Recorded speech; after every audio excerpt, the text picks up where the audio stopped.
At exactly 6:30 in the morning, 19-year-old Private Jimmy Sullivan from Boston clutched his rifle with trembling hands as his landing craft approached the gray beaches of Normandy.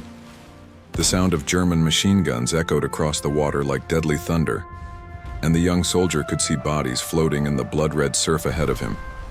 In 12 hours, over 10,000 Allied soldiers would be dead or wounded, making this the single bloodiest day in American military history.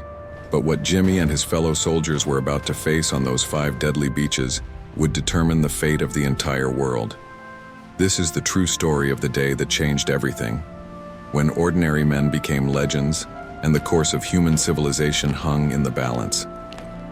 The summer of 1944 found Nazi Germany's iron grip tightening around the throat of Europe. For 4 long years, Hitler's war machine had crushed nation after nation, enslaving millions and threatening to plunge the world into eternal darkness. But across the English Channel, the largest invasion force in human history was preparing for the most audacious military operation ever attempted. Over 150,000 men from 12 different nations were about to storm the beaches of Nazi-occupied France in a desperate gamble that would either liberate Europe or end in catastrophic failure. The man shouldering this impossible burden was General Dwight David Eisenhower, a farm boy from Kansas who now commanded the destiny of the free world. For months, he had wrestled with a decision that would haunt him forever. Weather reports showed storms brewing over the channel. His meteorologists warned that conditions were deteriorating rapidly. A postponement could mean waiting weeks for the next window.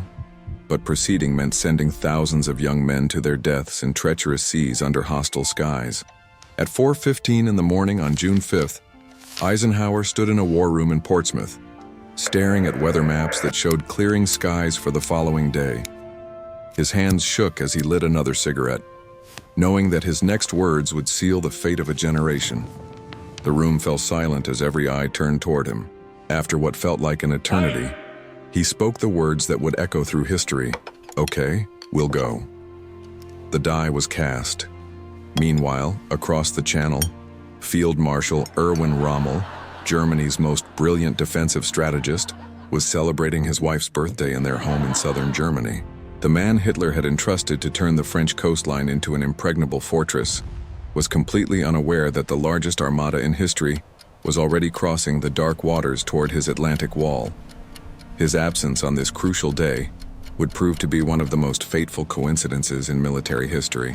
As midnight approached on June 5th, the sleepy Norman villages along the coast settled into an uneasy quiet. French resistance fighters, who had been waiting for this moment for 4 years, received coded messages over BBC radio that sent them into action. Bridge after bridge exploded in the darkness as railway lines were severed and communication cables cut. The Nazi occupation force, isolated and confused, had no idea that liberation was racing toward them through the night sky. At 1:15 in the morning, the first Allied aircraft crossed into French airspace. 13,000 paratroopers from the American 82nd and 101st Airborne Divisions jumped into the darkness behind enemy lines, many landing miles from their intended drop zones. In the chaos that followed, small groups of Americans found themselves scattered across the Norman countryside, fighting desperate battles against German patrols in apple orchards and village squares. Lieutenant Dick Winters of Easy Company found himself leading a handful of men in an attack against a German artillery battery that was already raining shells on the approaching invasion fleet. With nothing but small arms and hand grenades, these paratroopers silenced guns that could have slaughtered thousands of their comrades on the beaches below. Their courage in those dark hours before dawn would save countless lives in the nightmare that was about to unfold. As the first gray light of June 6th crept across the horizon, the largest naval armada ever assembled emerged from the morning mist. Nearly 7,000 ships stretched across 50 miles of the English Channel, carrying the hopes and fears of the entire Allied world. Battleships, cruisers, destroyers, and thousands of landing craft moved in perfect formation toward 5 beaches that would forever be remembered by their code names: Utah, Omaha, Gold, Juno, and Sword. On the command ship, General Omar Bradley watched through his binoculars as the coastline of France materialized through the haze.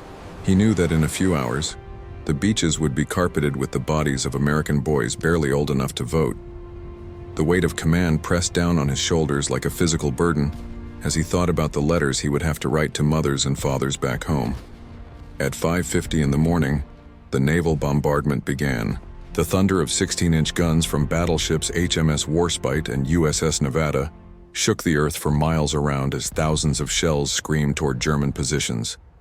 For 40 minutes, the Allied fleet poured more explosive power onto the Norman coast than had ever been concentrated in such a small area. Soldiers on the landing craft cheered as they watched the shoreline disappear in smoke and flame, believing that nothing could survive such devastation. They were tragically wrong. Deep in reinforced concrete bunkers, German machine gunners waited with grim determination. The Atlantic Wall that Rommel had constructed was designed to withstand exactly this kind of bombardment. As the naval guns fell silent, Wehrmacht soldiers emerged from their shelters, checked their weapons, and prepared to turn the beaches into killing fields. At 6:30 sharp, the first landing craft ground against the sand at Utah Beach. Private Theodore Roosevelt Jr., son of the former president and the oldest man in the invasion at 57 years old, was among the first to wade ashore. When he realized his men had landed over a mile from their intended target, he made a decision that saved hundreds of lives. "We'll start the war from here," he declared, leading his troops toward lightly defended German positions instead of the heavily fortified bunkers they were supposed to assault. The story was dramatically different at Omaha Beach, where the first wave of American troops encountered the full fury of the Atlantic Wall. The 16th Infantry Regiment hit the beach at Dog Green Sector and walked straight into a nightmare. German machine guns in concrete emplacements swept the sand with deadly precision, cutting down entire companies before they could advance 20 yards from the water's edge. Captain John Spaulding watched in horror as his landing craft approached the beach through a curtain of machine gun fire. Bodies floated in the surf around them, and the water had turned red with blood.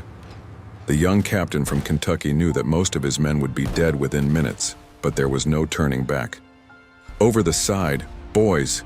he shouted over the gunfire. "We've got a war to win." The slaughter on Omaha was beyond anything the planners had imagined. Companies that landed with 180 men found themselves reduced to 30 survivors within the first hour. The beach became a charnel house where wounded soldiers cried for help, while machine guns continued their deadly harvest. Medics crawled through the surf under fire, trying desperately to save lives while German artillery shells exploded around them. Staff Sergeant Ray Lambert, a combat medic who had already survived campaigns in North Africa and Sicily, landed in the first wave at Dog Red Sector. Despite being wounded multiple times, he continued pulling injured soldiers from the killing zone, loading them onto returning landing craft that could carry them to medical ships offshore. His heroism under fire saved dozens of lives on the bloodiest beach of the bloodiest day. Meanwhile, at Gold Beach, British forces were having considerably more success. The preliminary bombardment had been more effective here, and German resistance, while fierce, was not as overwhelming as at Omaha. The 50th Northumberland Division pushed inland with remarkable efficiency, supported by specialized armor that cleared obstacles and neutralized defensive positions. At Juno Beach, Canadian troops faced their own nightmare as they waded ashore into withering fire from German positions in seaside cottages that had been converted into fortresses. The 3rd Canadian Infantry Division suffered heavy casualties in the first wave T, but their determination and training carried them through. By afternoon, they had achieved the deepest penetration of any Allied force on D-Day, advancing 6 miles inland toward the crucial city of Caen. The easternmost landing at Sword Beach saw British commandos and regular infantry fighting through heavily defended coastal villages, while German panzer tanks rumbled toward the coast from positions around Caen. In one of the day's most dramatic moments, British forces barely held their ground against a determined German counterattack that came within sight of the beach before being repelled. Throughout that longest day, individual acts of heroism lit up the darkness of mechanized warfare.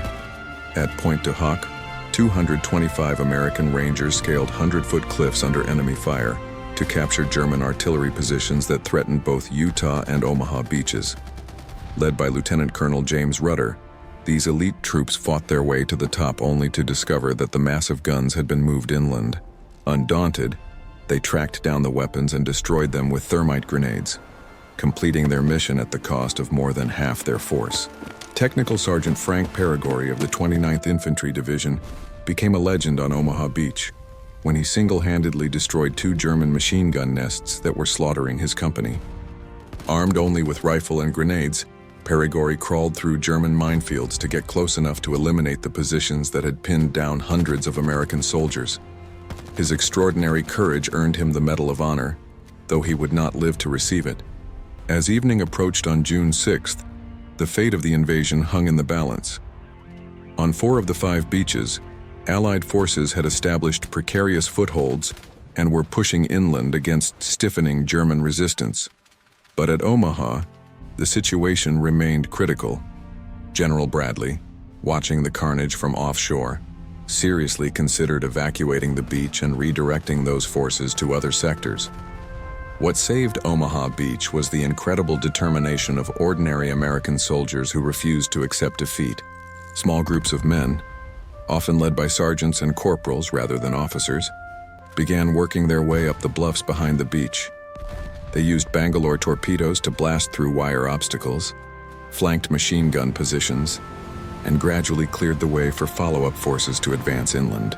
Brigadier General Norman Cota, Assistant Division Commander of the 29th Infantry Division, became a legend that day when he walked calmly along Omaha Beach under heavy fire, rallying troops and organizing the breakthrough. "Gentlemen, we are being killed on the beaches," he told a group of Rangers. "Let us go inland and be killed." His dry humor and unshakable courage inspired the men around him to attempt what seemed impossible. By nightfall on D-Day, over 150,000 Allied soldiers had landed on the beaches of Normandy. The cost had been enormous. American casualties alone exceeded 10,000 killed, wounded, and missing, with the heaviest losses at Omaha Beach where entire companies had been wiped out. British and Canadian losses brought the total Allied casualties to over 12,000 men in a single day. But the sacrifice had not been in vain. Hitler's Atlantic Wall had been breached, and a foothold had been established in Nazi-occupied Europe. Within a week, over 300,000 Allied troops would be ashore, and the liberation of Western Europe would begin in earnest. The young men who died on those Norman beaches had given their lives for the most important cause in human history: the defeat of fascism and the preservation of freedom. Private Jimmy Sullivan, the Boston soldier who had approached Omaha Beach in terror that morning, survived the landing but would carry the memories of that day for the rest of his life. Years later, he would tell his grandchildren about the friends he lost in the surf, about the machine gun fire that sounded like angry hornets, and about the moment when he realized that ordinary people could accomplish extraordinary things when fighting for something bigger than themselves. The invasion of Normandy proved that democracy, despite its flaws and divisions, could unite people from different nations in a common cause. Americans, British, Canadians, Australians, Free French, Poles, and many others had worked together to plan and execute the most complex military operation in history. Their success on D-Day demonstrated that free societies, when threatened, possess reserves of strength that totalitarian regimes cannot match or understand. Today, the beaches of Normandy are peaceful places where tourists walk on sand that was once stained with blood.